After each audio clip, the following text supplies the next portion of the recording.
The session is, I can't find the title. What's your official title?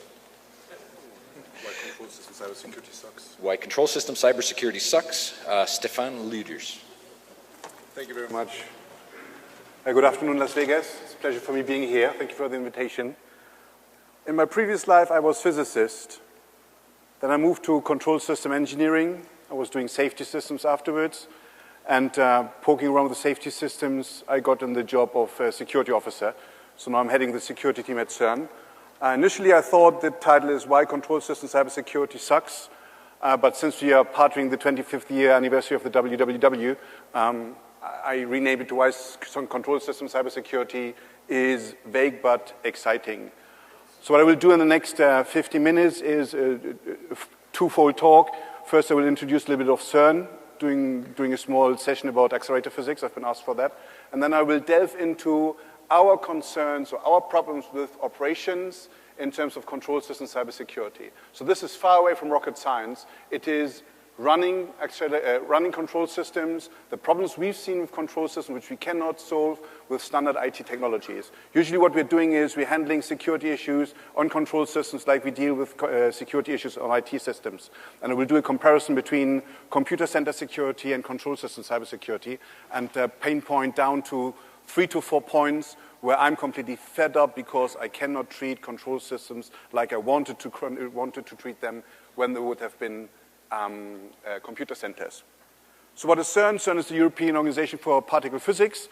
We're not European anymore. Nowadays we are international, and our main business is very, very simple.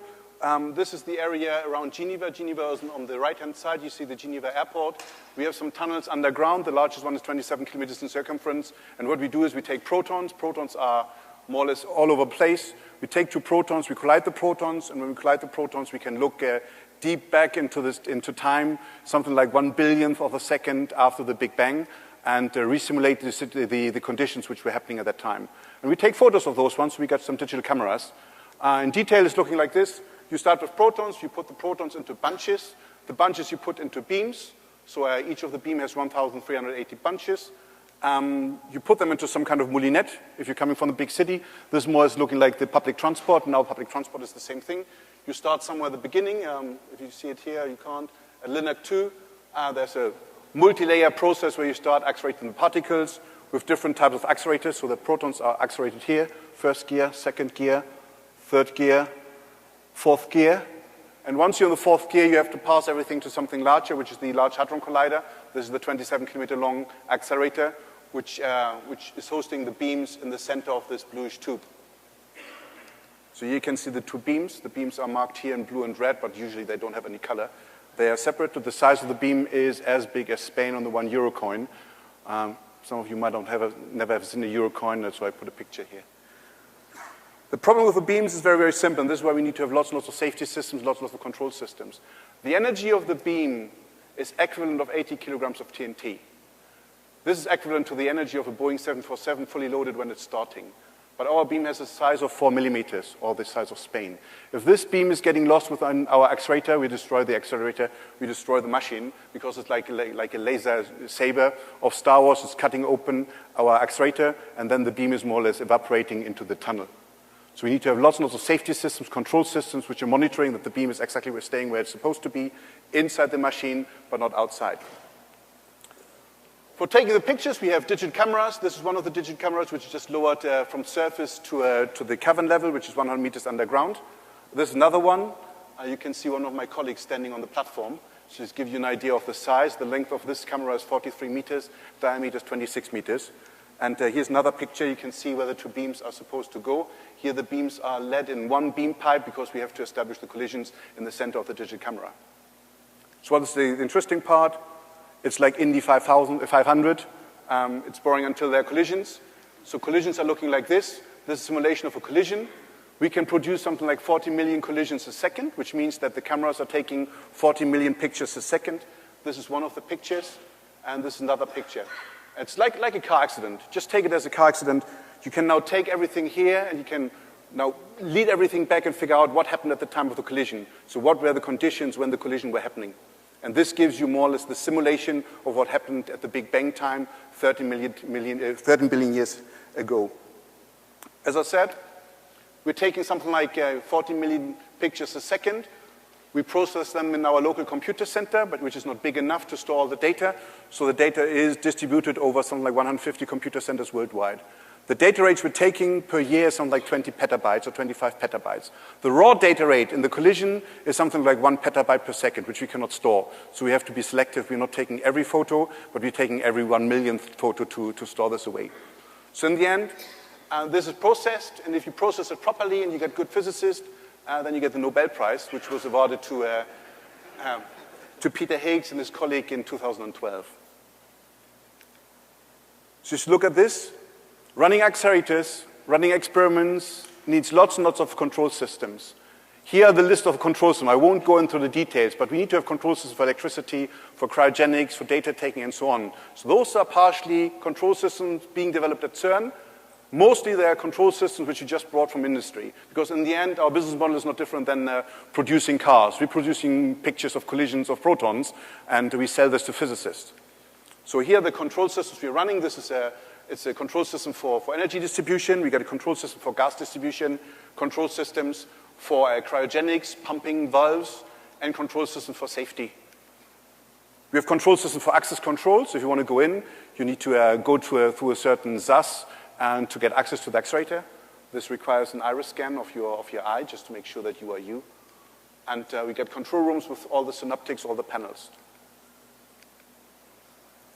So you see, there are plenty of control systems at CERN. And what was pissing me off when we started investigating of control systems was that the security footprint of those control systems were non-existing. When I started doing safety systems, I was able to predict my safety system. In the safety system, you can calculate what is the uptime of my safety system, what is the availability, what is the likelihood that the safety system is failing. So I was making those calculations, but I wasn't able to finish my calculation because all the control systems I was calculating on had all an Ethernet port. And then I was asking the question, what is somebody like, you are hacking into my control system? And this was 2004, no one was able to answer this question to me. So I was given the mandate to investigate deeper. So we did some more testing, and every system we tested, every commercial system we tested, was showing some flaws. And this is where I started thinking that control system cybersecurity is completely vague and exciting or completely sucks. So why should you worry? I don't know. I've collected a couple of snapshots from the media. There are lots and lots of snapshots. Some of them are true. Some of them might not be true. I can't judge. I know at least that one is completely untrue, which is the one which is appearing more or less now. Hackers defaced an LHC site and came close to switching off the particle detector. This was far from the truth, but somebody was defacing their page. But if I look at this, I think the basic questions which we're facing is, do we have a problem? Do you think we have a problem? So why nobody is caring? What I see is there are lots and lots of talk about control system cybersecurity. I see that some big vendors are acting, but most of the control systems I'm buying are from small vendors. And every time looking at the control system, I see that the security footprint of those small control systems are completely non-existing. What I'm meaning is very, very simple. We got control systems like those two. The first one is the dosimeter reader. This dosimeter is a small monitoring device which you carry on your body when you go into the tunnels. And every month you have to check out of the box. You put the dosimeter into the box, and that's reading your monthly dose. So we did a penetration testing on this device. Actually, it wasn't really penetration testing, because after 30 seconds, the penetration testing was done. What I'm doing within my team is, we get a small red team, blue team exercise. So if somebody of my team managed to get the root password of the device, I owe him a bottle of wine. If someone managed to install Nmap on a device, I owe them the crate of wine. Why Nmap? Just to prove that you can install something completely different on the device, which you shouldn't be able to. In the first case, I lost a bottle of wine. The guy who tested the device was more or less dumping the core locally on the device, extracting the core dump via TFTP, analyzing the TFTP core dump, and he found the root password for the telnet access. This was 30 seconds. Of course, we've spoken to the vendor, and the vendor promised to fix this. The second device is even more interesting. This is a power supply, which we use. We have thousands of those power supplies for control systems. You can see on the back there are 4 Ethernet ports. One actually is a real Ethernet port. If you connect this one and you do denial of service attack for 70 seconds, just sending random garbage to the Ethernet port, the device is dead. Dead in terms of you cannot control it anymore. You still have the power, so you still have 12 volts, 9 volts, 3 volts, minus 3 volts, and so on. But you cannot control the power anymore. So the only way how to reset the device is you pull the plug. Can you think how long it takes a student of mine to run around CERN site to kill the plug of 1,000 devices in case something like that is happening? This will take him a fortune of time. So what we've seen is that the control systems we have been tested, they fulfill use cases, controlling something, guaranteeing the safety of something. But once you look a little bit different on the devices with easy tools, and this is not something of the sophisticated stuff I've seen earlier today, this is something very, very plain, low-hanging fruits, basic stuff, the devices start to failing. Security, at least from my perspective, on the control system I've seen, is not integral part of the overall. Sometimes they do something through security, like in some protocols where the vendors, in principle, say the communication is encrypted. But if you look deeper in, you figure out that it's just a little bit of shifting of ASCII codes. So we tested control systems. We took our control systems, we did something very, very simple. We just took Nessus, and we fired Nessus at the control system. This is not rocket science. Everybody of you guys can do. But if you see the outcome, this is just shocking. Devices where you send a package saying, I'm IP version 5, and the device is starting blinking in red and yellow, we're not talking about security anymore. We're talking about robustness, resilience. This is completely insane. So we tested the devices. 17% of the devices, 53 devices have been tested in 2007. 17 devices were completely failing, which means that you send them a package like Christmas tree attack or IP version 5, whatever else, and the device is dead. The control process is still pumping, and you're still able to control something, but all the network communication has ceased. The LEDs are blinking red or yellow. Network communication is dead, which means now the process cannot talk anymore with the other processes. The intercommunication is completely ceased. So now I have to go around and reset all those devices. We're talking about PLCs, embedded devices, RTUs, and so on. 15% of the devices didn't fail completely, but they failed somehow. Devices running Telnet, and you send them a Telnet password of 4,000 characters. Buffer overflow, Telnet is dead. Same with the web server. Web server, URL of 8,000 characters. Web server is dead. Is this supposed to be like this? I have my doubts. What I'm looking forward is, why don't we have a certification scheme for those devices? Why can't nobody come up with a list of tools, easy tools, write them on the paper, and saying, you have to test this. You run this tool, this tool, this tool, this tool. If the outcome here is A, the device is fine. If the outcome is B, the device is flawed. Just a list of tools, something very basic. If you use Nessus or if you Metasploit or whatever else, I don't care, but a list. There are certification schemes in the world which you can buy. You can buy in, and you can certify your devices for a fortune of money. But most of the vendors I'm talking to, they don't have a fortune of money. So I would like to give them a small procedure, recipe. Run this tool, run that tool, run that tool, and if the outcome is A, B, C, D, your device is, at least for that moment, for this particular recipe, at that particular date, considered to be robust or resilient enough. And the good thing is, the vendor can do the test. But I can also do the test at home. So if he's telling me my device passed the test, I can verify whether he's telling me the truth or not.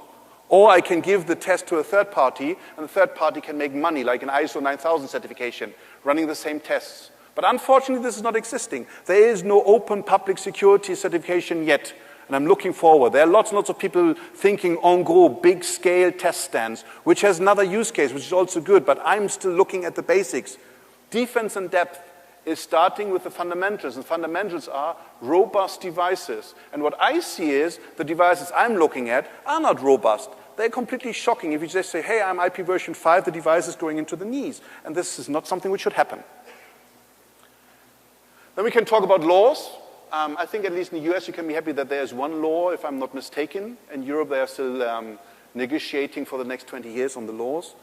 I feel that there are too many guidelines. There's a cacophony of guidelines. If I print them out, I think it's a heap of 2 meters. And I just need one guideline, so please do not produce more guidelines. I'm done. And then there's an unwillingness to share incidents. This is something which is now moving. But if I talk to vendors, when we communicated our vulnerabilities to some of the vendors, they say, yep, but don't tell anybody, because they fear, it's fine, because they fear that somebody else might then misuse the vulnerabilities for something. So responsible disclosure is not existing in this realm. And this is the nice thing of a computer center. Computer center, I got a computer center, 10,000 servers. I can run penetration testing up and down as long as I want to. I do not fail my systems. My failed systems might fail, but they're redundant, so another system will take over. And we got decades of experience and knowledge in terms of security. So what we're doing now also with the control systems at CERN, we are scanning them. We're taking the burden, we're running Nmap scans against the control systems on our live and operation systems. Sometimes some of the systems might fail, but if the systems fail, we detect that they failed, we can replace them and make the whole overall system more resilient than before. So my big question is, why do I have to bear the costs of all this? Why do I have to do due diligence instead of the vendors which are shipping insecure applications or devices? Question mark. I hope this we can keep for later for the discussion, but I'm interested in opinions. At the moment, this is something what has been said this morning, like religion and software.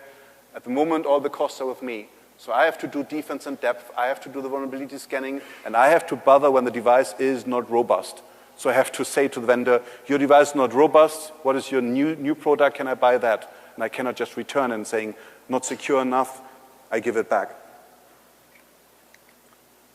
The next problem I'm facing is with patching. This is a screenshot of an FTP welcome screen where somebody managed to hack into 3 of our devices which were connected to our office network. It's saying that he's alone and that he's offering the 6 gigabytes of hard disk for rent. If you look deeper, you figure out this is not a computer. This is an oscilloscope. If you haven't seen an oscilloscope nowadays, if you buy one from Leroy, Tektronix, HP, and whatever, those are PCs with some dedicated hardware. Lots of knobs, but here you can't see, but if you move, you see the blue screen of depth. If you move into the corner, you have still the start button. Our engineers at that moment in time didn't know that they were running Windows XP devices. So now think of that. How many devices are running Windows XP and you don't even know about this? We got a couple of oscilloscopes. You got several dozens of oscilloscopes running Windows XP, nowadays also Windows 7. And we have a problem, because now they have to be patched. Here we didn't even know, or the engineers didn't know that they can patch the device. So the usual argument why you cannot patch it is you need to make compliance testing. If you alter your control system, which has been sold to you by your vendor, then you lose any guarantees, any certification, anything else. You have to recertify your control system. If you have a safety system, you need to keep your warranties. You need to recertify your safety system that it's still safe enough that you can run it. But this holds only for a very, very small fraction of control systems. For a scope, I don't care. This scope doesn't need to be recertified. I'm thinking of the scope as a PC with some dedicated software and some dedicated hardware boards. And then the next problem with patching is there are rare maintenance windows. You cannot just patch a control system when you're in your production cycle. You have to wait for a gap when you're in maintenance mode. Think of glue, how glue is done. Glue is done in a big cylinder. As long as the cylinder is turning, your glue is staying fluid. If the cylinder is stopping, your glue is hardening out and you can throw away the whole cylinder. Now if you think the whole thing is now driven by a small Windows PC, when do you think you can reboot the Windows PC? Do you dare? Of course you don't, because you will lose your product. And the same thing is happening at CERN. We got control systems which are slow. Gas distribution, cooling and ventilation, water distribution. Those are slow systems. If you shut down now a control part, a Linux server, reboot the Linux server, reboot a Windows server, you can easily do. We get other systems which are much more critical, which are time critical. If you reboot them, you lose your process. You have to wait until you get a maintenance period. We have every 6 weeks a maintenance period where we can apply patches. And then we're faced with lots of legacy, embedded devices, which you cannot patch because there's nothing to patch anymore. Nobody provides you with the most recent upgrades. So now you have to fence around and apply your defense in depth. But those are only arguments more or less coming by the vendors. The main argument I'm facing is my control system engineers are fearing to brick a device which costs them 100,000 Swiss francs. Do you dare? Think of your newest car. You bought a new car, 50,000 bucks. And now the vendor is saying, yes, you can apply now this patch, but if the patch is failing, the responsibility and the bad luck is with you. And the same thing here. Such an oscilloscope here can easily cost you 100,000 Swiss francs or $100,000. So now my control system engineers are very reluctant to apply a patch because in most of the cases, the patches can be applied. But if it's failing, and then he has a $100,000 brick sitting in his lab, who's taking now the liability? Who's taking the cost? Is it the security team because I'm forcing him to patch? Is it him and he's not taking the responsibility? Or should I go back to the vendor and ask the vendor whether he can fix the problem? At the moment, we're really doing this exercise because we have a couple of Windows XP devices and we would like to upgrade them to Windows 7. Windows XP is dead, so I have to go to Windows 7. The costs are per device are between 3,000 and 10,000 Swiss francs. Just for upgrading from Windows XP to Windows 7. It's completely insane, but it's much less expensive than buying a new device. If you look at the computer center, this is completely different. When Heartbeat came out, it took me something like 2 hours to patch all the servers facing the internet. Actually, not me, but the guys who are maintaining the computer center. 2 hours. To fix everything else, 24 hours. If I need to reinstall a cluster of 7,000 nodes, 48 hours with grace periods to tell the physicist that their calculation jobs are killed and we're rebooting the servers. I can do faster, but then we will lose efficiency because then we're killing actually analysis jobs of the physicist, and we don't want to kill the analysis jobs. So usually what you do is you announce that the cluster will go down, you stop the queue so nobody can submit new calculation jobs into the computer center, and then you wait until the calculation jobs are dropping out, which is usually between 24 and 48 hours. If you do it earlier, after 12 hours, you kill the jobs, and then you reboot. Possible. We had times where we were reinstalling 7,000 nodes quickly because of vulnerability which came out a couple of months before, and we weren't sure whether we were completely secure in the computer center. Why can we do this? Because in the computer center, we have a full configuration management. In the computer center, we have software development life cycles. We get regression testing. We get nightly builds. We have virtualization. And we have full redundancy. And we try to keep the numbers of exceptions in the computer center as low as possible. Every exception is a killer. This is at least what I learned on my job as security officer. Everything what is homogeneous, heterogeneous, what is well-maintained centrally, I can easily generate. I can easily handle. But then taking all the small exceptions here and there, they are costing me my time. So what we're trying now is we're trying to run our control systems equivalent to the computer center. Having software development lifecycle behind, making regression testing, making nightly builds, and trying to reinstall the servers also on a regular basis just to show that we can. But it's still a long way. And I think this is getting even worse. With an Internet of Things, thinking of the fridge, think of my car, my Wii, my television, my smart meter, the smoke sensor, and everything else I got in my house, now and in the future, everything is running with some firmware. Everything is vulnerable because by default, it is vulnerable. How do we deal with the patching? Do we want to patch? Or shall I replace my television every 6 months because there's something more secure coming out? This is another discussion. I don't have a question. I don't have an answer to this one. But I believe patching must be prompt and agile. And for control systems, the same thing must hold. Here you see some other control systems. The top picture, this is a, not complete, I think this is a CAD-CAM system. And you can see on the screen the X, so you can guess now which operating system it's running.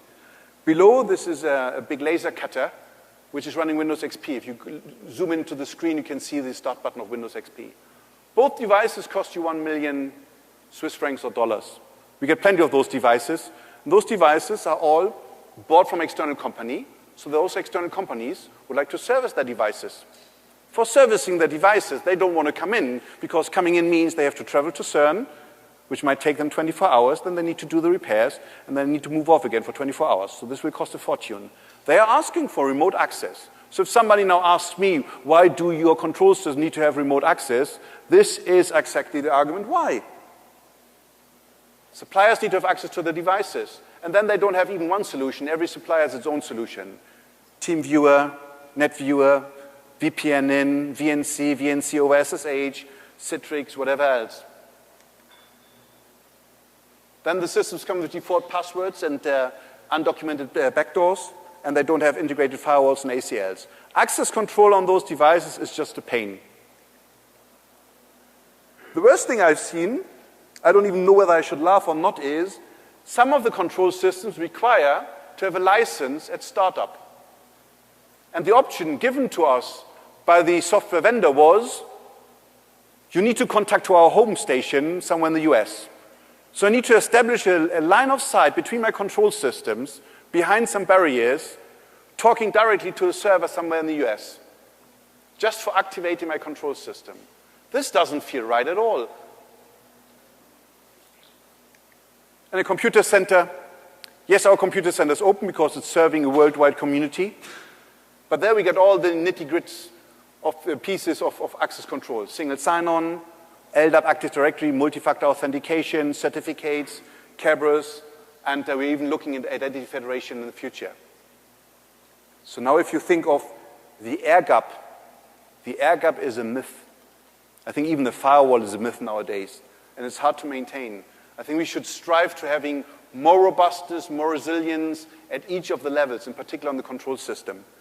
I'm not completely sure that we have this today. I'm not even completely sure whether we have this in the next 5 years.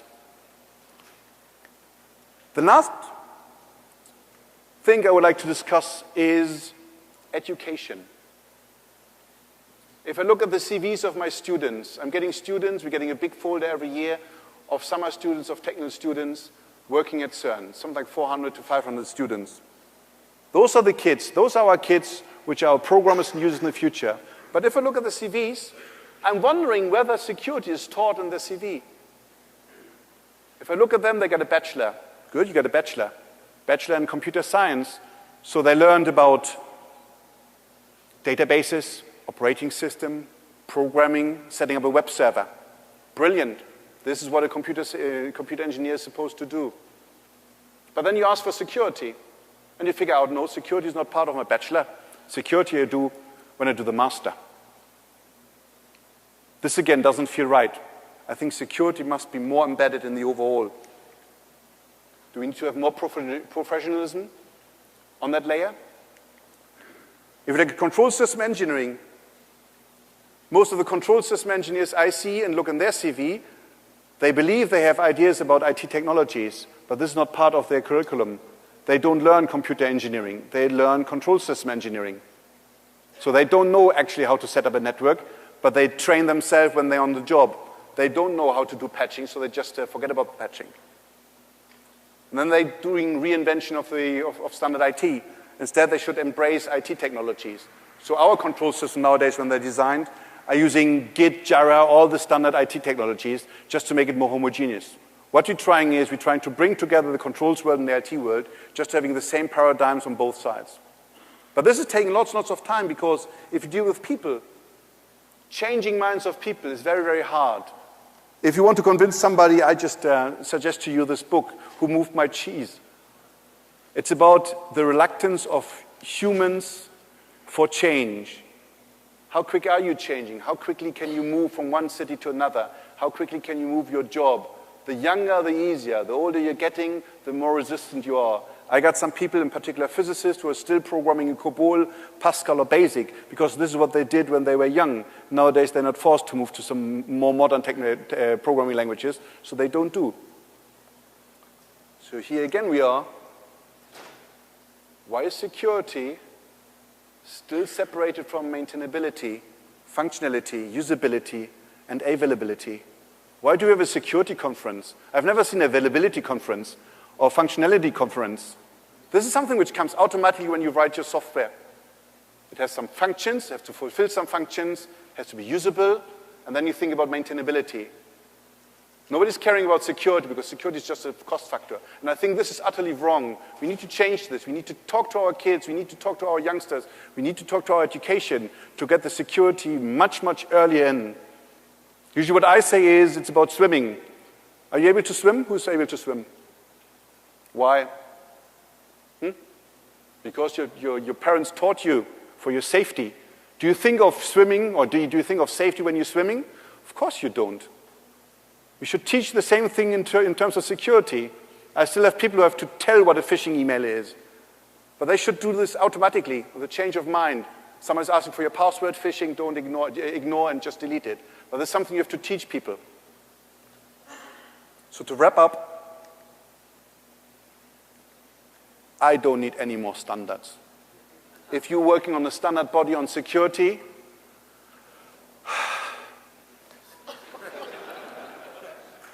there are standards in the gas companies, there are standards in the petroleum companies, in chemical area, there are standards in the oil company in Europe, in the oil companies in Germany, there are oil companies in the US, 3 different standards. Electricity, there are lots and lots of standards electricity in the US, in Germany, in the Netherlands, in Sweden, in Norwegian. And do you think they are all translations of the same standard? No, they are not. They are all adapted to the country. I wonder why. Too many standards. Please stop that one. We're talking about defense in depth. Of course we're doing defense in depth. Yes, we do network segregation. We do detection mechanisms. We're doing prompt patching where we can, even on oscilloscopes. Yes, we're patching our oscilloscopes, and we patch them promptly. And so far I haven't bricked one. Still waiting for that day. Maybe I resign before. But still our foundations are flawed. I buy devices which cannot be secured. I buy devices which are not robust. And I think this is something we have to change. We need to have an agile vulnerability mitigation life cycle. I would like to be able to patch any device I have as quickly as possible. Or do you think you will have a patch Tuesday for your house? Think of a patch Tuesday. Nowadays, patch Tuesday is easy. It's automatic on my Windows PC here. Maybe I'm one of the few who is running Windows here. But later, patch Tuesday, I have to go around in my house, update the Wii, update my Apple TV, update my smart meter, go out for the car, then the fridge, my nice espresso machine. So I'm busy the whole Tuesday afternoon patching my device. You know how often I am pissed off of my Apple TV? Every time I'm using my Apple TV, very rarely. Every time I'm using it, it's saying, there's a new download for you available. Do you want to install it now? No, I don't want to. I would like to have it happen in the background, but it's not. So do you want to do this? No, I think we need to be much more agile. I would like to see something which is more robust so we can apply the patches automatically. I don't want to run around every Wednesday, every Tuesday a month and patching all my devices. And the devices are not getting fewer, the devices are getting more. Certification of end devices. This is what I'm looking for. The recipe of some real security experts who can tell me you run those 3 tools, those 10 tools, in the default configuration. They're all open source tools. You just download them. You shoot them at your device. And if it's all showing green, then your device is reasonably secure. I'm not saying I'm asking for in-depth security, but we're talking about robustness, resilience, something at the basic level. And as long as my devices are failing Nessus, I don't need to have penetration testing.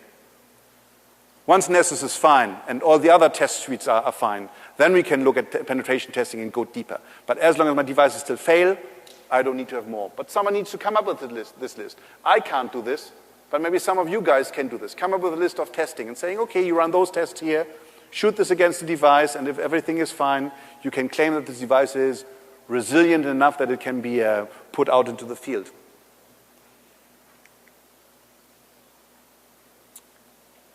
IT technology is not bad. Still, there are lots and lots of control systems which believe they have to reinvent the wheel. And I think this is something we have to also change. At least with us, our development now is using the same technologies we're using for the computer center. Maintaining a computer center, we're using Puppet, Git, Foreman, some other tools. We're doing the same tools we're now using for our control systems. Software development, Atlassian, Jira, again Git. We're using the same tools now for our control systems, having nightly builds of our software, making regression tests, looking what were the changes. Do the changes have some impact on safety, safety applications? We can run security scanners in parallel, static code analysis on our software to figure out, is the control software reasonably secure, at least to the standard of our secure static code analyzers, and so on. But this is something where we needed to make a step forward that our developers are accepting this. And we don't have few developers. We're talking about something like 300 to 400 developers just doing development of control systems. And last but not least, swimming in security. I think we have to go back to our universities and see whether the teaching of security is well and nicely embedded into the overall curriculum. Is this done at the right time? Is this done too early, too late? Do we want to have security courses at all, or do we want to have the security courses embedded with each of the different topics? I don't know, but I think this is open for the discussion. So if you want to see more about CERN, there's a film called Angels and Demons. 5 minutes are donated to us. If you're younger, there's also a film of Muppets. You're happily invited to come to CERN. We have public tours. Not anymore underground because we are now shutting down the accelerator to restart it, but there are lots of other itineraries which you can have a look at. If you want to see our computer center, just go on Google Maps, draw the small minifig on Google Maps onto the computer center, and you can move around our computer center to have a look inside. For those ones who want to be challenged, we have hidden something like 30 small Lego minifigs in the computer center. If you find them all, you get a small gift from me, maybe a T-shirt with a Lagrangian like that one. Thank you very much.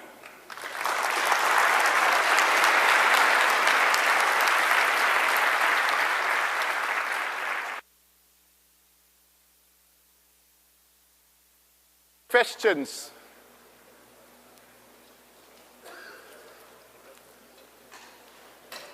Oh? Yeah. Let them leave first. So.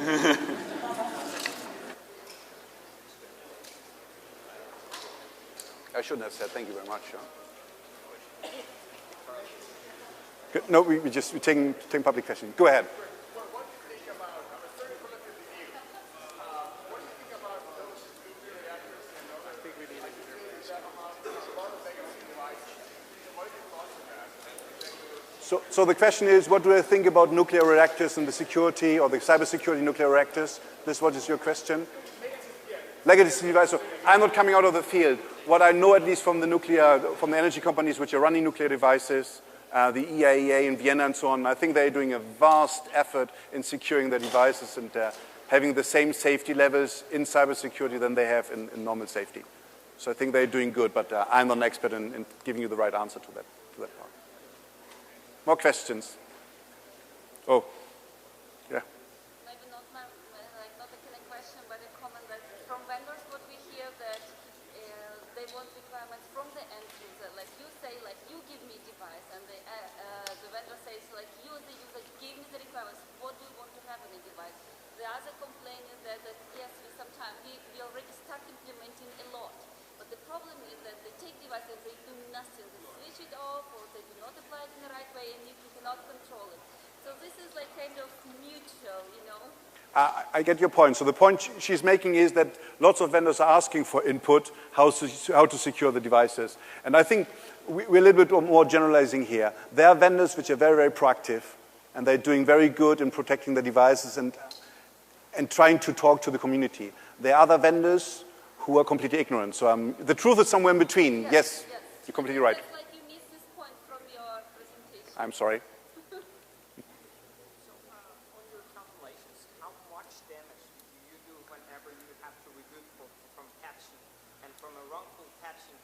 What would be the outcome on the wrong results? Let's say you patch the device as your vendor told you to, but then it so happens that the device wouldn't boot again, and you have now that box. You got a brick box. For our control systems, in principle, we've made an assessment. Each control system has made its assessment. Their control systems. The question is, what is the consequence when we're doing the patching? Is there any risk to the patching? So we've done an analysis. There are some systems, like the drill machines or the laser cutters, where I don't care. So there you can patch any time. The worst thing which can happen is that the laser cutter's down for 48 hours because I have to get somebody from the support in, from the home country to make the repair. We don't care. For the systems which are sensitive, which you cannot reboot at random times, we slot them in during the maintenance windows, which is every 6 weeks, and then we do the patching every 6 weeks. Or even longer. We get some systems which haven't been patched for a year, because those systems need to be up all time, and then we have fenced the systems and put all the bells and whistles around to make sure that if something is happening, we get early warning. In any case, for all the control systems we have, at least what we can say is, if the servers are going down, the Windows PCs are going down, we bring the beam into a safe state, which means that if you think of this 80 kilograms of TNT, there are exit methods to exit this 80 kilograms of TNT. And once one system is down, the 80 kilograms of TNT is more or less exited, and then it's in a safe state. You talked a lot about control system vulnerability. In your experience, have you also seen an increase in control system threats? So this is the possibility, but have you seen in the last 5 years, 10 years, 1 year, an increase in active real-world threats? I don't have the statistic on this. So I've shown some of the media articles I'm reading. You have to fold out now that media is giving more attention to those vulnerabilities and those attacks, so there might be an increase automatically because of media coverage. I can't verify whether everything what has been written there is true or not. I have my doubts. Concerning CERN, at the moment we don't see any big change in the threat scenario to CERN. So we have, for example, so far not seen any dedicated attack against the LHC. Or we're not aware of that. More questions? From that old question, what happens when a device is, let's say, infected by a malware and it starts attacking the rest, and it's a sensitive device? What happens then? What's your best practice? So in that this would be something like a bad case scenario. Yeah. If a device infected, starting infecting other devices, in principle. Let's say just that device specifically is one of those that they have to run all year long, and you didn't have any chances to turn it off. Oh. But you know that it's infected. No, the chance to turn off, we get always the chance to turn off. So in the worst case, we turn off, but then we lose beam time, which means that we cannot run accelerators. In the end, the costs are controllable. So then in that case, we would just shut down, reinstall, or make sanitization, then we clean. But we had cases where, on the other side, for the experiments, you know the digital cameras, we had once an experiment in 2007 which was compromised. And that system we did not shut down because if you look at CERN, if you're a small experiment with something like 50 people, you build up your experiment, you get in the beam, you get 2 weeks of beam time, which means you get a 2-week slot where you can get collisions. And unfortunately, what happened in that case was the device was compromised 3 days within this 2 weeks of beam time. Shutting it down at that very moment would have meant that the experiment is done for the year, no data.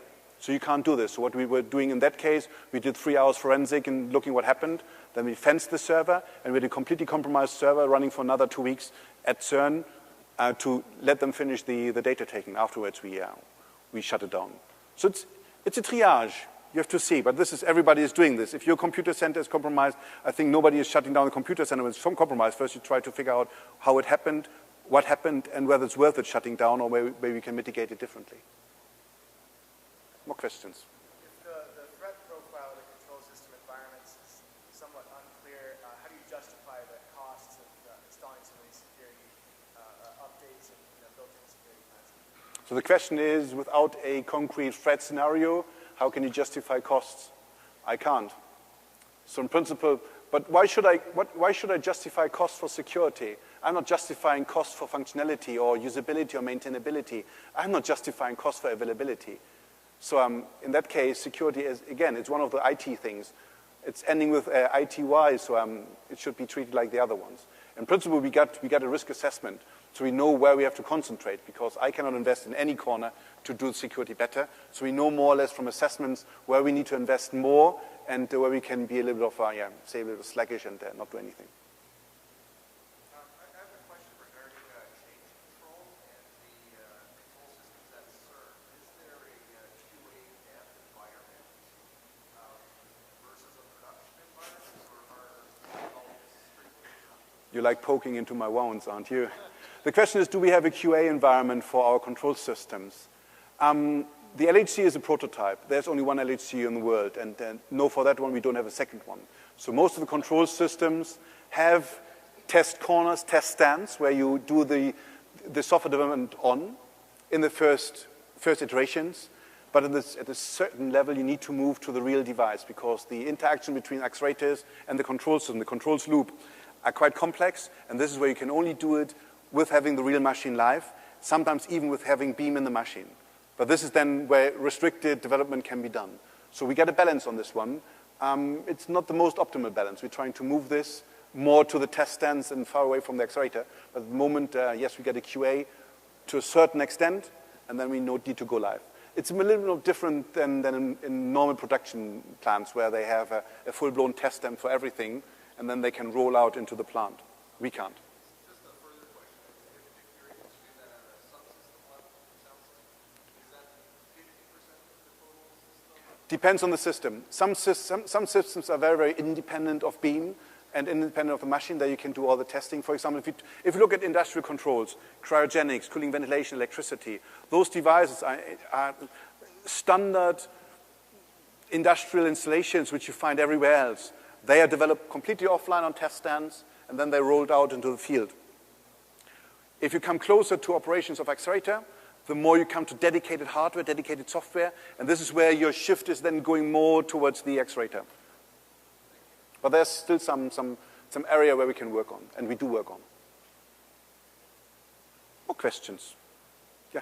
You mentioned that you're not looking for any more standards. What are you looking for from governments? From governments? I think I will not delve into this question. I will not answer this question. At the moment, the government's investing lots and lots of money into security, but I don't see whether this money is really giving products which are useful for, at least for us. So, but no more standards, please. Just, yeah.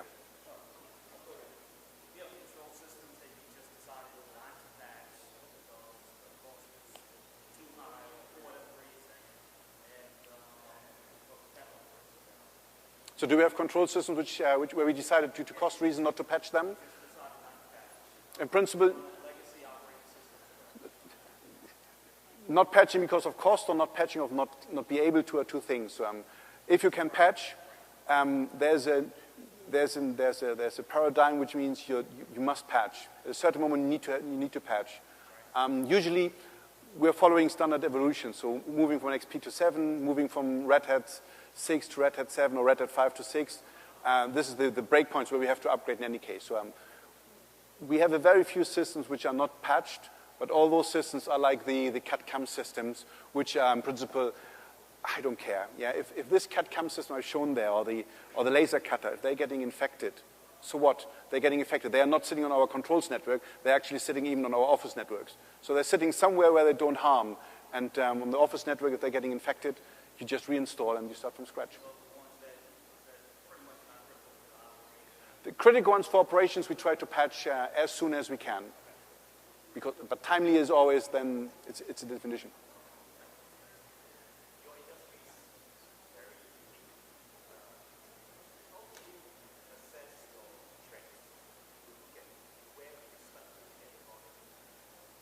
How do we do assessment of the systems? Oh, I think this is why we do in principle, every device we're getting in, we're trying to penetration test. So this is the first thing, try to get an idea how secure, how the device is set up. And then key for my work is inventories. Every device connected to our networks is registered in the database. So I know every device in our network. I know every account, I know every web page.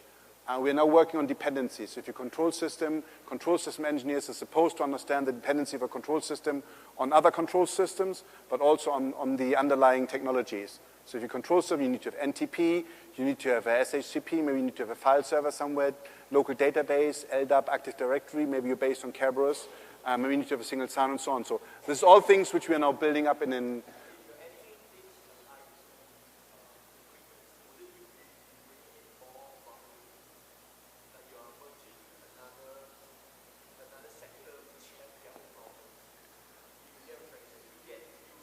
No.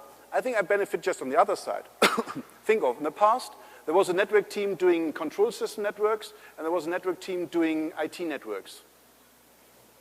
Now we have one team who's doing all networking at CERN. So we're taking full competence of them to deal with network connectivity at CERN for control systems and for the computer center.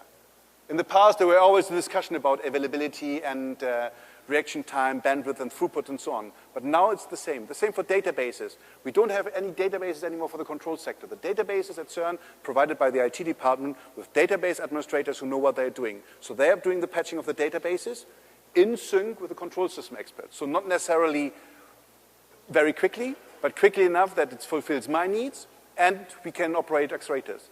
Operating system. For the control system, operating system are now coming from the IT department. So this is where the IT department is jumping in. We try to move everything away from the control systems, which are not genuine control systems. Operating system, it's IT.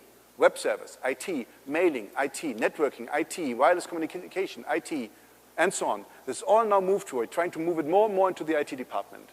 Jira, Git, all the tools. At the moment, the controls people are running their own Jira and Git instances. But I hope that in the future, we can also provide this. Virtualization, this was a recent step we've done. Lots of controls development is done on virtualized hardware, and the virtualization cluster is maintained by the IT department.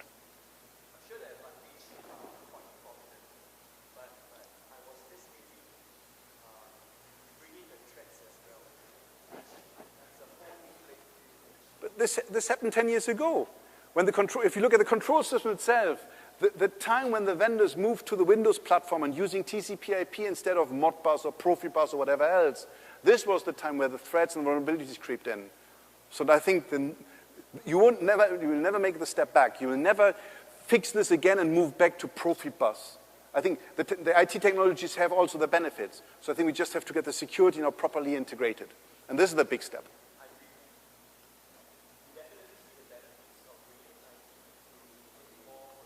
I'm completely convinced of this. Security team. My security team, we're dealing with all types of security incidents at CERN. Control system is just a part of this. But again, you've got a computer center. Is the control system failing or the main CERN homepage web server failing? What is more detrimental to the organization? Now you do a risk assessment, you can do some balancing and so on, you can figure out. But in the end, it's more or less the same thing. You mentioned that you have programmers who've been working in Fortran and BASIC and archaic languages. How have you brought security development lifecycle into those groups? So those groups are physicists. They can do the analysis. This is the freedom of academia which you have at CERN. So control systems are not written in Pascal, Fortran, or BASIC. There we're talking about the analysis jobs to take the collision pictures and then doing the analysis on top of this. This is their freedom. They can use the language, and honestly, this software is not even security critical because what will fail is the analysis, and then they will get something which they don't want to get. So this is not critical. For the big projects, the control systems, there are environments where the people are all forced to program in C, C++, or in Java, and then you can have the software development lifecycle on top of this. But I'm guessing that you have archaic systems in your control systems. Say again? We got? You may have archaic systems, archaic control systems, so they're homegrown control systems or control systems that are based on somebody who developed something years ago and probably no longer with CERN, anything like that? Do we have control systems which are orphaned? This is what you're asking. We're doing again and again life cycles on our devices. We're now running another life cycle. Every device, as I said, is registered. We're reviewing regularly whether devices still have an owner who is actually at CERN, who is taking responsibility. And you have a life cycle process. I'm very based on life cycles. For everything I can see, I would like to have a life cycle. Devices we're working on for web pages. You leave CERN, your web pages are either given to your supervisor or deleted. You leave CERN, your account is getting blocked, your mails are deleted, and your data is gone after a certain time period.